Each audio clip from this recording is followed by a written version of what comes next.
Dini ka din ng 6. Loko, malalim. Dali na, dini na. Bitaw, bumitaw ka dyan. Pagod na nga. Day 4. Day 4. Ano pag-aaralan mo yun? Jumping. At saka, Ay, alam mo na, freestyle na walang katapusan. baboy. Master ko na ang baboy. Basta. Paano ganda rin? Oo, kung nasan yung tapak.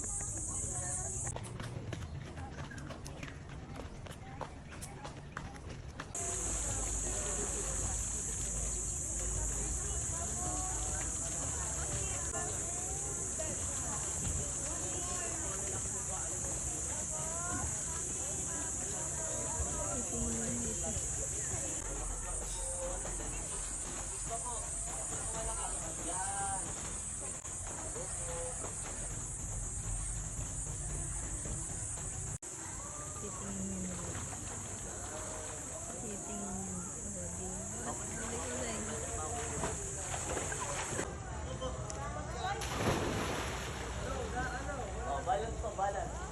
Okay. 1, 750 yan, 750. 4, last one, 5, 6, 7, 8, 9, 10. Okay po.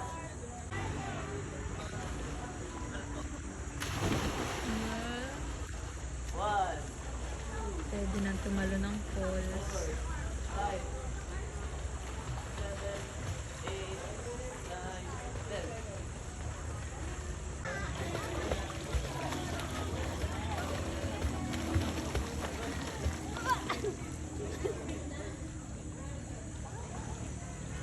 Dini ka din ng 6. Loko, malalim. Dali na, dini na. Bitaw, bumitaw ka dyan. Pagod na nga. Ano natutunan mo? I-relax yung paa para hindi pagod pag naglangoy. Pag freestyle, ang kahig ng paa, papasok. Pag naman floating, relax. Palayo para pumorward. Oh, ini-apply mo. Oo. Sa freestyle ay nakakatatlo na yata ako. Tatlong ganon. Buti pa pag floating, di pagod.